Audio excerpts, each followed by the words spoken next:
nous allons voir aujourd'hui les contradictions évidentes liées à une histoire en particulier qui est celle de Judas. Alors, cette histoire est connue de tout le monde et il en ressort de cette histoire que Judas aurait trahi le Christ. En cela, il y a vraiment d'énormes questions à se poser à ce sujet, justement, puisque on voit dans tout le témoignage lié à cette histoire beaucoup d'incohérences, beaucoup de témoignages contradictoires et beaucoup de non-sens.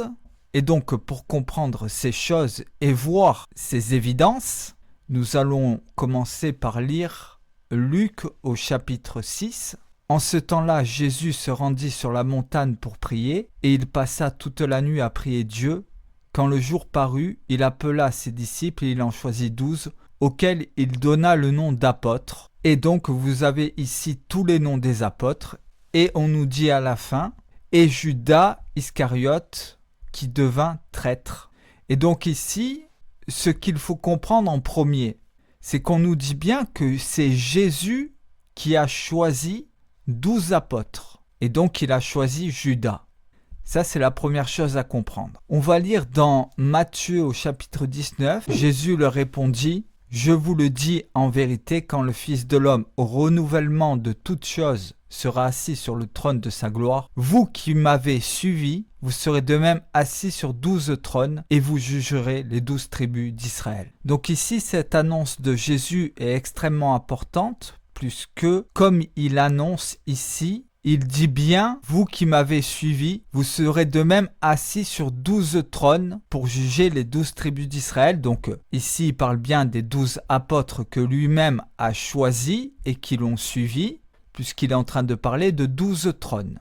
Et que ces 12 apôtres jugeront les 12 tribus d'Israël. Donc ici, la première incohérence qui vient avec Judas, c'est que on nous dit bien que Judas va trahir le Christ et ainsi, par la suite, il sera remplacé par Matthias et que Judas va disparaître et ne sera plus associé aux 12 apôtres. Or, donc, ce témoignage que l'on a, dont on va reparler et voir toutes les incohérences, vous en voyez déjà une ici. Cette incohérence qui fait que, en réalité, ce que Jésus annonce ici, eh bien, le témoignage que l'on a sur Judas fait de Jésus ici un menteur sur ce qu'il annonce, puisqu'il dit bien que ici, en parlant des 12, donc Judas en faisait partie, puisque selon le témoignage, Matthias a été choisi après l'ascension, donc ici on est très loin de l'ascension encore, et Jésus ici parle bien aux 12 apôtres et Judas ici en faisait partie. Et il le dit bien, vous qui m'avez suivi, vous serez assis sur 12 trônes pour juger les 12 tribus d'Israël. Donc il est en train de dire que Judas fait partie de ceux qui seront assis sur 12 trônes. Donc ici, vous avez déjà une première parole du Christ qui indique justement que Judas ne peut pas avoir trahi le Christ, dans le sens où lui-même déclare qu'il sera assis sur des trônes pour juger les 12 tribus d'Israël. On voit ici la première incohérence. On va continuer dans Matthieu au chapitre 20. Pendant que Jésus montait à Jérusalem, il prit à part les 12 disciples et leur dit en chemin, « Voici, nous montons à Jérusalem et le Fils de l'homme sera livré aux principaux sacrificateurs et aux scribes et ils le condamneront à mort. » Et donc ici, vous voyez qu'il annonce justement à ses disciples que le Fils de l'homme sera livré aux principaux sacrificateurs. Ici, vous remarquerez que Jésus ne dit pas qu'il sera livré par l'un des 12. Il dit il sera livré aux principaux sacrificateurs. Il sera mis entre les mains des principaux sacrificateurs. Vous voyez qu'ici, il ne parle pas du tout de Judas, n'implique pas du tout Judas dans cette histoire. Dans Jean au chapitre 6, Jésus donc dit aux 12 « Et vous, ne voulez-vous pas aussi vous en aller ?» Point d'interrogation. Simon-Pierre lui répondit, « Seigneur, à qui irions-nous? Tu as les paroles de la vie éternelle, et nous avons cru et nous avons connu que tu es le Christ, le Saint de Dieu. » Jésus leur répondit, « N'est-ce pas moi qui vous ai choisi, vous les 12 ? Point d'interrogation. Et l'un de vous est un démon. Il parlait de Judas Iscariote, fils de Simon, car c'était lui qui devait le livrer, l'un des 12. Donc là, on commence à être dans le montage biblique, par rapport à toute cette histoire. Et on commence à voir d'énormes incohérences et d'énormes non-sens par rapport au Christ. Puisqu'ici, comme on l'a vu, c'est Jésus qui a choisi les 12 apôtres. Et ici, il le répète, il dit « N'est-ce pas moi qui vous ai choisi, vous les 12 ?» Donc il dit bien que c'est lui qui les a choisis. Et il dit « L'un de vous est un démon ». Donc selon ce témoignage, Jésus aurait choisi délibérément un démon parmi les 12 apôtres. Et vous voyez qu'ici, on n'est qu'au chapitre 6 de Jean. On n'est pas du tout à la fin où on va nous raconter que Satan est entré dans Judas. Ça aussi, on va y revenir. Mais ici, on n'est qu'au début de l'évangile de Jean. Donc, dès le départ, Jésus, il a choisi un démon. Eh bien, on a extrêmement du mal à le croire. Extrêmement du mal à le croire. Surtout que dans Marc, au chapitre 3, on va nous dire que, justement, il en établit 12 pour les avoir avec lui et pour les envoyer prêcher avec le pouvoir de chasser les démons. Voici les 12 qu'il établit et vous avez donc à la fin le nom de Judas Iscariote. Donc on va nous dire que Judas était un démon et que Jésus a choisi délibérément un démon parmi les 12 alors qu'il leur avait dit que ces 12-là allaient recevoir des trônes. Donc il donne un trône à un démon, en réalité, si on prend en considération tout le témoignage. Et ensuite, donc il choisit un démon et donc là, il donne justement à ce démon-là le pouvoir de chasser les démons. Alors là, on arrive dans des choses où ça en devient totalement ridicule. Surtout que ici, dans Marc au chapitre 3, comme il le dit, quand on l'accusait justement de chasser les démons au nom de Belzébul, le prince des démons, eh bien il leur dit « Comment Satan peut-il chasser Satan ? Si un royaume est divisé contre lui-même, ce royaume ne peut subsister. » Et pourtant, c'est exactement ce que le témoignage nous dit, que Jésus, il a choisi un démon et que après, ce démon-là, il va chasser d'autres démons. Et donc, justement, Jésus nous dit « Mais comment c'est possible que Satan peut-il chasser Satan ? Comment c'est possible ça ?» Ben, c'est pas possible. Donc vous voyez que cette parole où on nous explique que Judas est un démon est totalement fausse.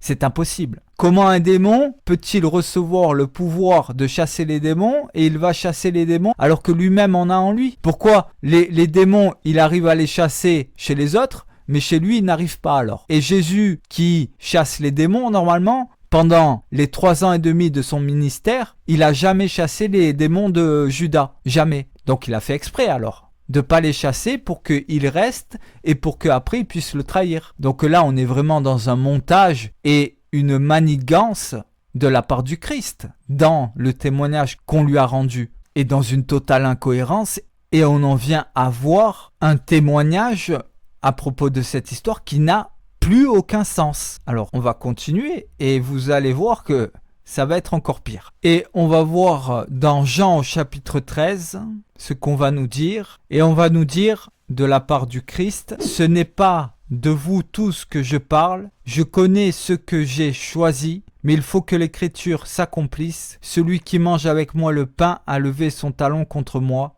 Dès à présent, je vous le dis, avant que la chose arrive. » Et ici, on va se servir de cette parole pour nous expliquer que Judas a trahi le Christ et que cela a été annoncé dans une prophétie. Alors déjà, ce qu'on peut voir ici, c'est que Jésus dit bien « Ce n'est pas de vous tous que je parle ». Donc il était avec ses apôtres ici.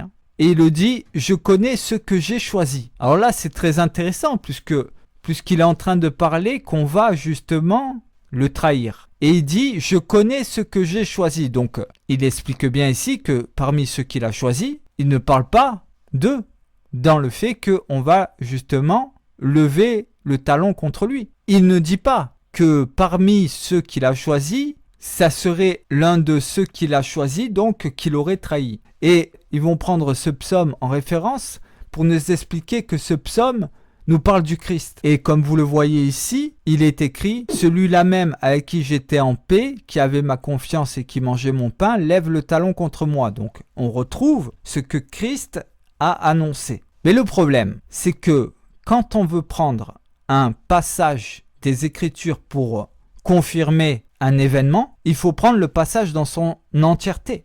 Parce que qu'est-ce qu'il est écrit au début ?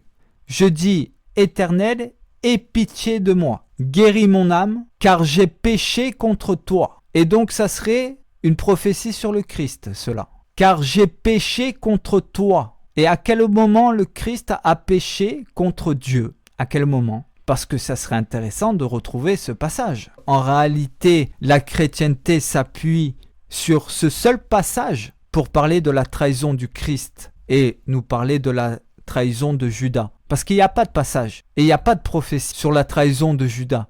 Il n'y en a pas. Parce que s'il y en avait, il serait mis en avant. Donc il n'y en a pas. Or là, c'est David qui est en train de parler de lui-même. Donc il n'annonce pas du tout le Christ ici. Il ne parle pas du tout du Christ. Il le dit, car j'ai péché contre toi. Donc comment le Christ pourrait être relié à cette prophétie? Depuis quand le Christ a péché contre Dieu? Qui a trahi le Christ? C'est bien Israël. Et qu'est-ce que nous dit Ésaïe au chapitre 41? Mais toi, Israël, tu es mon serviteur. Jacob, tu es celui que j'ai choisi. La descendance de mon ami Abraham. Donc, dire que le Christ a été trahi, oui, il a été trahi, mais il a été trahi par la communauté d'Israël. Et quand ici, Jésus dit ce passage du psaume 41 pour nous expliquer la trahison et pour nous dire que ceux qui l'ont trahi, c'était ceux qui étaient ses amis parce que Dieu a fait alliance avec eux. C'est comme il le dit, la descendance de mon ami Abraham. Et les pharisiens étaient descendants d'Abraham, mais c'étaient des traîtres. Et donc, comme il le dit, celui qui mange avec moi le pain a levé son talon contre moi. Celui qui mange avec moi le pain. Il n'est pas en train de parler de nourriture physique. Il est en train de dire que celui à qui j'ai donné le pain, celui à qui j'ai donné la nourriture, celui à qui j'ai donné la parole, il a levé son talon contre moi. Et donc, ceux qui ont levé son talon contre lui, c'est Israël. Donc, il n'est pas du tout ici en train de parler d'un homme, mais il est en train de parler de la communauté d'Israël. Il fait référence à Jacob et à la descendance de Jacob et à la descendance d'Abraham, ceux qui l'ont trahi. Donc oui, le Christ a été trahi, mais pas par Judas. Et ici dans Luc au chapitre 22, on va nous dire que à un moment donné, Satan est entré dans Judas. Donc on nous dit, la fête des pains sans levain appelée la Pâque approchait. Les principaux sacrificateurs et les scribes cherchaient les moyens de faire mourir Jésus, car ils craignaient le peuple. Or Satan entra dans Judas, surnommé Iscariote, qui était du nombre des 12. Et Judas alla s'entendre avec les principaux sacrificateurs et les chefs des gardes sur la manière de le livrer. Donc ici, on est en train de nous expliquer et de nous faire croire que, parce qu'il faut tout reprendre du début, que déjà, Judas c'est un démon, mais que par la suite, il a quand même le pouvoir de chasser les démons. Et que là, on nous dit que d'un coup, Satan, il rentre en lui, alors qu'il était déjà à la base en lui, normalement, puisque c'est un démon, et que Satan, il va prendre totalement possession de son corps pour aller voir les principaux sacrificateurs et pour conclure un marché pour le livrer. C'est quand même